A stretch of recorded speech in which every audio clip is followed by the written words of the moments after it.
So I want to start by offering you a free no-tech life hack. And all it requires of you is this, that you change your posture for 2 minutes. And I'm hoping that if you sort of learn to tweak this a little bit, it could significantly change the way your life unfolds. So we're really fascinated with body language, and we're particularly interested in other people's body language. And we make sweeping judgments and inferences from body language. And those judgments can predict really meaningful life outcomes, like who we hire or promote, who we ask out on a date. We tend to forget, though, the other audience that's influenced by our nonverbals, and that's ourselves. We are also influenced by our nonverbals, our thoughts and our feelings and our physiology. So in the animal kingdom, they are about expanding. So you make yourself big, you stretch out, you take up space, you're basically opening up. It's about opening up. And humans do the same thing. So they do this both when they have power sort of chronically, and also when they're feeling powerful in the moment.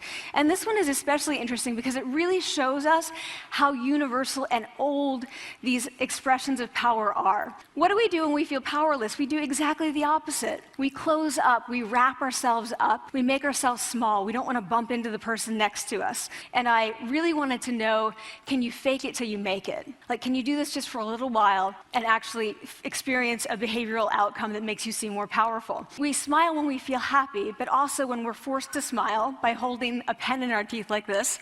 When it comes to power, it also goes both ways. When you feel powerful, you're more likely to do this, but it's also possible that when you pretend to be powerful, you are more likely to actually feel powerful.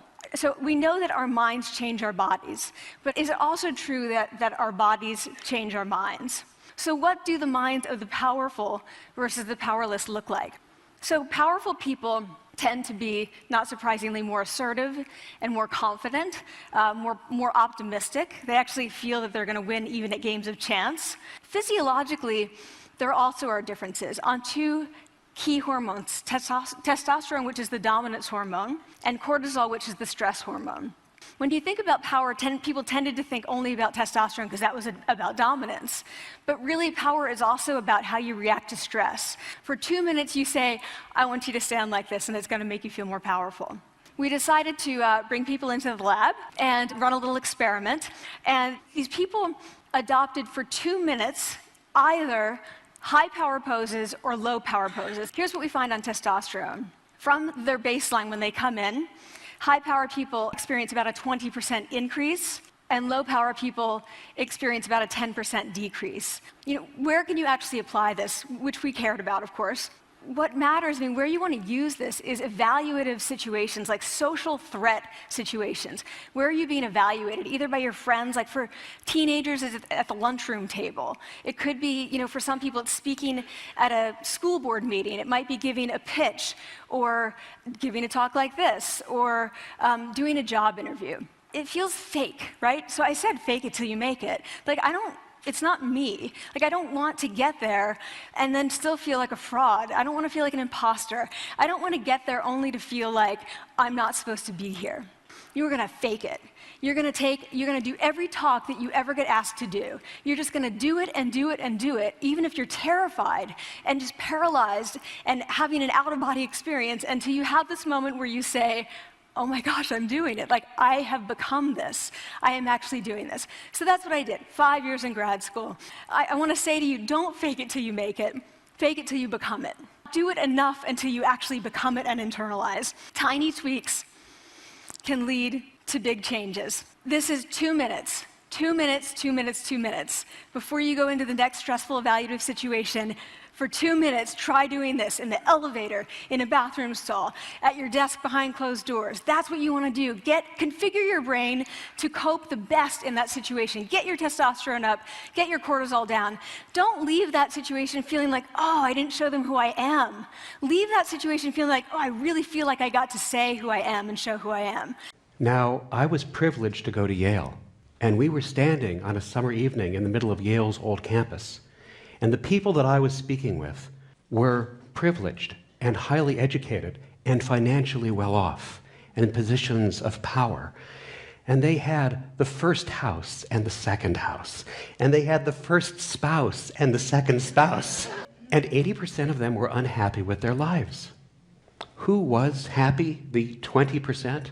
Well, we had studied literature and Renaissance rhetoric, and we were the theater people and the history geeks. We had studied classes for the joy of learning, and as I spoke with the 20%, the happier 20%, I discovered that each of them knew something about their life purpose because they knew 5 things: who they were, what they did, who they did it for, what those people wanted or needed, and what they got out of it, how they changed as a result. Does that sound hard? It's not. It's actually really simple. In fact, it's so simple that you can learn your life purpose now. You're going to know your life purpose now in the next 5 minutes. Who you are, what you do, who you do it for, what those people want and need, and how they change as a result. What do you love to do? And if there's a lot of things that come up for you, focus it down by asking yourself this one question. What is the one thing that right now you feel supremely qualified to teach other people? Think about who you do it for. Picture them in your mind. What do those people want or need? What do they want or need that they've come to you so you can give them this thing? What do they want or need? In just 1 or 2 words, how do they change or transform as a result of what you give them? All those 5 things that you need to know what your life purpose is, only 2 are about yourself. The others, 3 of them, are about other people. That formulation forces you to be outward facing. And you may have intuited this already, that the most successful people in any field always focus most on the people that they serve than on how they are served themselves. Happier people make it a point to make other people happy and do things that make them feel well taken care of and secure. If you make other people happy, life teaches us we will be taken care of too.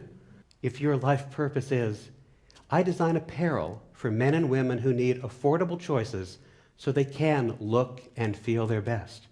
I train entrepreneurs and creative people to take decisive actions so they can get their greatest work into the world.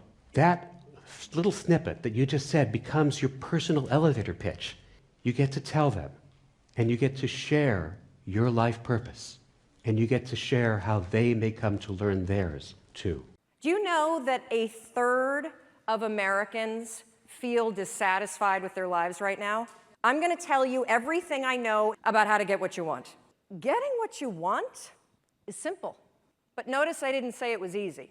So why don't you have what you want? When you have all the information that you need, you have the contacts that you need, there are probably free tools online that allow you to start a business or join a group or do whatever the heck you want. It all comes down to one word. And of course, you know, I'm talking about the word fine. How you doing? Oh, I'm fine. Oh, really? You are? Dragging around those extra 40 pounds? You're fine? It's actually genius. Because if you're fine, you don't have to do anything about it. If you're crappy, say you're crappy. If you're amazing, say you're amazing. Tell the truth. That thing that you want, I guarantee you, you've convinced yourself that you're fine not having it. That's why you're not pushing yourself. It's the areas in your life where you've given up, where you've said, oh, I'm fine. My mom's never going to change, so I just can't have that conversation. All day long, you have ideas that could change your life, that could change the world, that could change the way that you feel. And what do you do with them? Nothing. Because we all have, I love to use the analogy, the inner snooze button. And I get it. Your bed is comfortable. It's cozy. It's warm. In any area of your life that you want to change, there's one fact that you need to know. You're never going to feel like it. Motivation isn't happening. You're never going to feel like it. Scientists call it activation energy. That's what they call the force required to get you to change from what you're doing on autopilot to do something new. Tomorrow morning, set your alarm for 30 minutes earlier. And then when it goes off, take those sheets, throw them off, and stand up and start your day. You will come face to face with the physical, and I mean physical, force that's required to change your behavior. Do you think that somebody who needs to lose weight ever feels like going on a diet? Of course not. The activation energy required to get your ass away from your computer and out your front door to go on the walk you said that you were going to go on is the exact same amount of force that it takes you to push yourself out of a warm bed and into a cold room. I mean, it's your job to make yourself do the crap you don't want to do so you can be everything that you're supposed to be. And you're so damn busy waiting to feel like it. And you're never going to. Your parents make you do the things you don't feel like doing because you won't. It's very, very simple to get what you want, but it's not easy. You have to force yourself. One side of your brain is autopilot, and the other side is emergency brake. That's the only two speeds you got. Autopilot, emergency brake. And guess which one your brain likes better? Autopilot. And the problem with your mind is that anytime you do anything that's different from your normal routine, guess what your brain does? Emergency brake. And it has that reaction for everything. Everything. You wake up at, the same time every day, you have largely the same breakfast, you drive to work the same way, you show up at work, you look busy, you avoid making calls, you update Facebook. It's the routine that's killing you. I think when you feel stuck or dissatisfied in your life, it's a signal. And it's not a signal that your life is broken. It's a signal that one of your most basic needs are not being met. Your need for exploration. And your soul needs exploration and growth. And the only way you'll get it is by forcing yourself to be uncomfortable. And if you listen to how you feel when it comes to what you want, you will not get it because you will never feel like it. It's not about taking risks, it's about getting outside your comfort zone. Those first 3 seconds when you push yourself out of bed, they blow. But once you're up, it's great. So one more thing that you can use, I call it the 5-second rule. Your mind can process a facial expression in 33 milliseconds. It can move pretty damn quick. The other thing that it does very quickly is if you have one of those little impulses that are pulling you, if you don't marry it with an action within 5 seconds, you pull the emergency brake and kill the idea. Kill it. If you have the impulse to get up and come dance while the band is playing, if you don't stand up in 5 seconds, you're going to pull the emergency brake. If you have an impulse about you were inspired by somebody's speech today, and you don't do something within 5 seconds, write a note, send yourself a text. Your problem isn't ideas. Your problem is you don't act on them. You got stuff to do, and it's not going to happen in your head. You see, what stands between us and achieving even our most ambitious dreams has far less to do with possessing some magical skill or talent, and far more to do with how we approach problems and make decisions to solve them. And because of the continuous and compounding nature of all those millions of decisions that we face on a regular basis, even a marginal improvement in our process can have a huge impact on our end results. And I'll prove this to you by taking a look at the career of Novak Djokovic. Back in 2004, when he first became a professional tennis player, he was ranked 680th in the world. It wasn't until the end of his third year that he jumped up to be ranked third in the world. In 2011, he became the #1 ranked men's tennis player in the world, started earning an average of $14 million a year in prize money alone. Now, here's what's really interesting about all of these very impressive statistics. Novak doesn't control any of them. What he does control are all the tiny little decisions that he needs to make correctly along the way in order to move the probability in favor of him achieving these types of results. And we can quantify and track his progress in this area by taking a look at the percentage of points that he wins. So back when he was winning about 49% of matches he was playing, he was winning about 49% of the points he played. Then to jump up, become #3 in the world, he had to improve his decision success rate to just 52%. Then to become not just #1, but maybe one of the greatest players to ever play the game, he had to improve his decision success rate to just 55%. Now, I keep using this word just. But the type of marginal improvements that I'm talking about are easily achievable by every single one of us in this room. From kindergarten straight through the second year of college, I was a really consistent C minus student. But then going into my junior year, I'd had enough. And so if I wanted to achieve the type of outcome that I desired, doing well in school, I was going to actually have to change my approach. And so I made a marginal adjustment. If I would get an assignment, let's say read 5 chapters in a book, I wouldn't think of it as 5 chapters. I wouldn't even think of it as 1 chapter. I would break it down into these tasks that I could achieve that would require me to focus for just 5 or 10 minutes at a time. So maybe 3 or 4 paragraphs, that's it. I would do that. When I was done with those 5 or 10 minutes, I would get up. I'd go shoot some hoops, do a little drawing, maybe play video games for a few minutes. And then I'd come back. From that point forward, all the way through to graduation, I was a straight A student. You know, you take these big concepts, these complex ideas, these big assignments, you break them down to much more manageable tasks. Why aren't I applying this in my personal life? Like to all those big, ambitious goals I have for myself.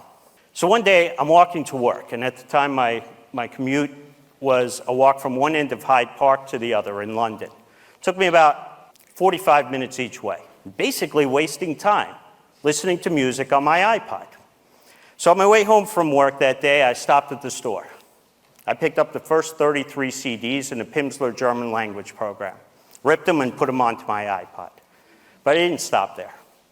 Because the truth of the matter is, I'm an undisciplined person. And I knew that at some point, I'd switch away from the language and go back to the music. So I removed that temptation by removing all of the music.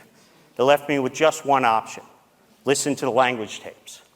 So 10 months later, I'd listened to all 99 CDs in the German language program, listened to each one 3 times each.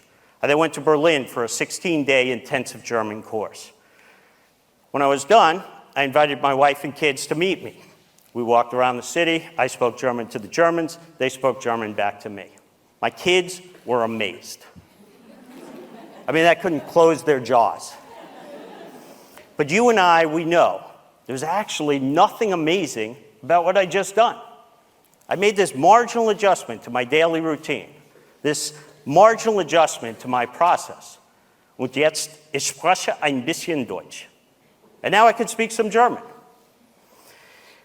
And so in that moment, I'm thinking, it's not supposed to be this easy for a guy like me, an old guy, to learn a new language. You're supposed to have to do that when you're a kid. And yet here I had done it, this marginal adjustment. In 2009, I got really ambitious to read 50 books. But again, it's not about reading 50 books. It's not even about reading 1 book. It's not about reading a chapter, a paragraph, a sentence. It's about that decision when you're sitting at your desk at the end of the day, or when you're lying on the couch or flicking through your Facebook feed and you put down the phone.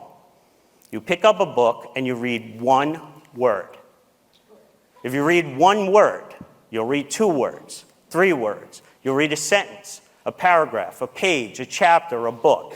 You'll read 10 books, 30 books, 50 books.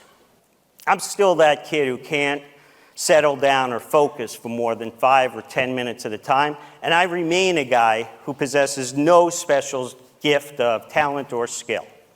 All I do is take really big, ambitious projects that people seem to marvel at, break them down to their simplest form, and then just make marginal improvements along the way to improve my odds of achieving them.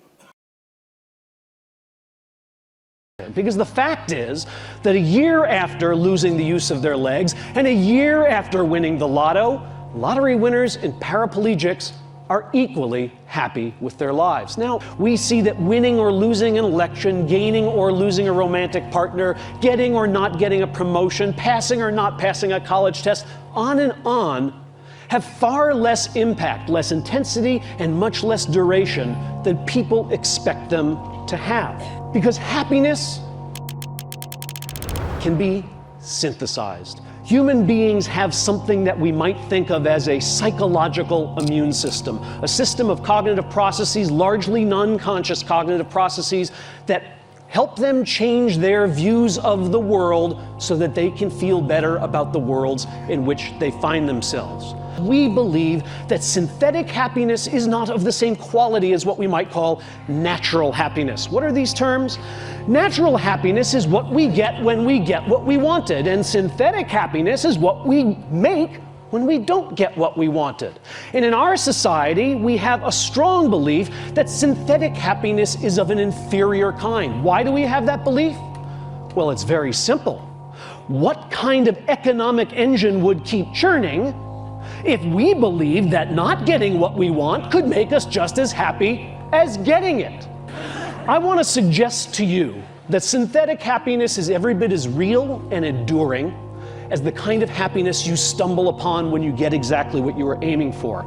It turns out that freedom, the ability to make up your mind and change your mind, is the friend of natural happiness, because it allows you to choose among all those delicious futures and find the one that you would most enjoy. But freedom to choose, to change and make up your mind, is the enemy of synthetic happiness. 'Tis nothing good or bad, but thinking makes it so. It's nice poetry, but that can't exactly be right. Is there really nothing good or bad? Is it really the case that gallbladder surgery and a trip to Paris are just the same thing? Yes, some things are better than others. We should have preferences that lead us into one future over another. But when those preferences drive us too hard and too fast because we have overrated the difference between these futures, we are at risk. When our ambition is bounded, it leads us to work joyfully. When our ambition is unbounded, it leads us to lie, to cheat, to steal, to hurt others, to sacrifice things of real value. When our fears are bounded, we're prudent, we're cautious, we're thoughtful. When our fears are unbounded and overblown, we're reckless and we're cowardly. The lesson I want to leave you with from these data is that our longings and our worries are both to some degree overblown because we have within us the capacity to manufacture the very commodity we are constantly chasing.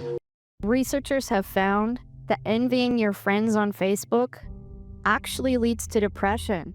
That's just one of the traps that our minds can set for us. Why take today? Right here, right now. But the procrastinator's brain also has an instant gratification monkey. Now, what does this mean for the procrastinator? Well, it means everything's fine until this happens. So the rational decision maker will make the rational decision to do something productive, but the monkey doesn't like that plan. So he actually takes the wheel and he says, actually, let's read the entire Wikipedia page of the Nancy Kerrigan-Tonya Harding scandal because I just remembered that happened. The instant gratification monkey does not seem like a guy you want behind the wheel. He lives entirely in the present moment. He has no memory of the past, no knowledge of the future, and he only cares about two things: easy and fun. We're in an advanced civilization, and the monkey does not know what that is, which is why we have another guy in our brain, the rational decision maker, who gives us the ability to do things no other animal can do. We can visualize the future. We can see the big picture. Sometimes they agree. But other times, it makes much more sense to be doing things that are harder and less pleasant for the sake of the big picture, and that's when we have a conflict. And for the procrastinator, that conflict tends to end a certain way every time, leaving him spending a lot of time in this orange zone, an easy and fun place that's entirely out of the make sense circle. I call it the dark playground. The dark playground is a place that all of you procrastinators out there know very well. It's where leisure activities happen at times when leisure activities are not supposed to be happening. The fun you have in the dark playground isn't actually fun because it's completely unearned and the air is filled with guilt, dread, anxiety, self-hatred, all those good procrastinator feelings. And the question is, in this situation with the monkey behind the wheel, how does the procrastinator ever get himself over here to this blue zone? A less pleasant place, but where really important things happen. That the procrastinator has a guardian angel, someone who's always looking down on him and watching over him in his darkest moments, someone called the panic monster. The panic monster is dormant most of the time, but he suddenly wakes up anytime a deadline gets too close or there's danger of public embarrassment, a career disaster, or some other scary consequence. Are we clear on what we just accepted? Do we get what's going to be now happening one day in the future? We need to sit down and work on this right now. And the monkey said, totally agree, but also let's just open Google Earth and let's zoom into the bottom of India, like 200 feet above the ground, and we're gonna scroll up for 2.5 hours till we get to the top of the country so we can get a better feel for India. The panic monster explains all kinds of pretty insane procrastinator behavior, like how someone like me could spend 2 weeks unable to start the opening sentence of a paper and then miraculously find the unbelievable work ethic to stay up all night and write 8 pages. And this entire situation with the 3 characters, this is the procrastinator's system. It's not pretty, but in the end, it works. These people were writing with intense frustration about what procrastination had done to their lives, about what this monkey had done to them. So if you want to have a career where you want to be a self-starter, something in the arts, something entrepreneurial, there's no deadlines on those things at first, because nothing's happening at first, not until you've gone out and done the hard work to get some momentum, to get things going. There's also all kinds of important things outside of your career that don't involve any deadlines, like seeing your family, or exercising and taking care of your health, working on your relationship, or getting out of a relationship that isn't working. Now, if procrastinator's only mechanism of doing these hard things is the panic monster, that's a problem, because in all of these non-deadline situations, the panic monster doesn't show up. He has nothing to wake up for. So the effects of procrastination, they're not contained. They just extend outward forever. And it's this long-term kind of procrastination that's much less visible and much less talked about than the funnier, short-term, deadline-based kind. It's usually suffered quietly and privately, and it can be the source of a huge amount of long-term unhappiness and regrets. And I thought, that's why these people are emailing, and that's why they're in such a bad place. It's not that they're cramming for some project. It's that long-term procrastination has made them feel like a spectator at times in their own lives. The frustration was not that they couldn't achieve their dreams, it's that they weren't even able to start chasing them. So I read these emails and I had a little bit of an epiphany. I call this a life calendar. That's one box for every week of a 90-year life. That's not that many boxes, especially since we've already used a bunch of those. So I think we need to all take a long, hard look at that calendar. And we need to think about what we're really procrastinating on, because everyone is procrastinating on something in life. We need to stay aware of the instant gratification monkey. That's a job for all of us. And because there's not that many boxes on there, it's a job that should probably start today. Well, maybe not today, but...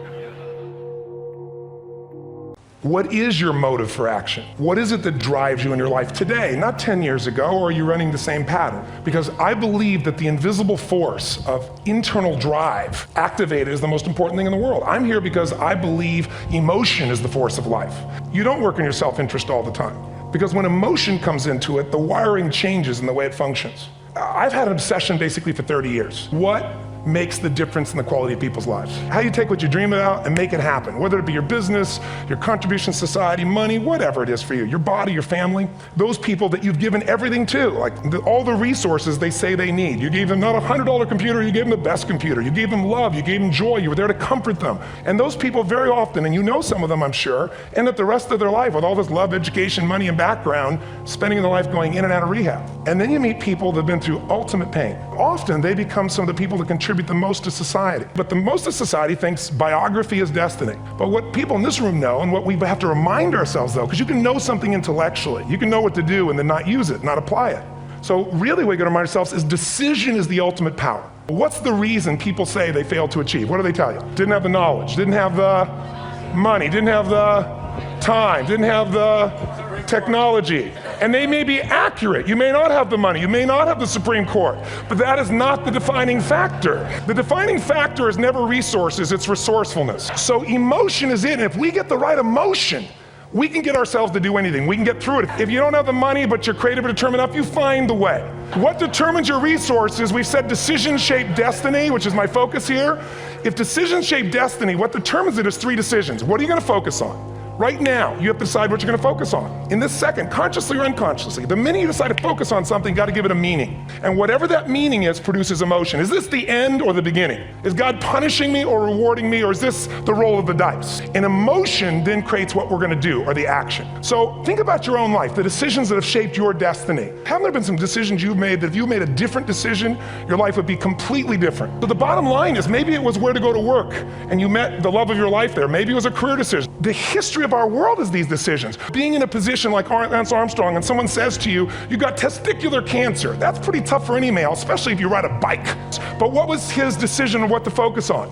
Different than most people. What did it mean? It wasn't the end, it was the beginning. What am I gonna do? He goes off and wins 7 championships he never won once before the cancer, because he got emotional fitness, psychological strength.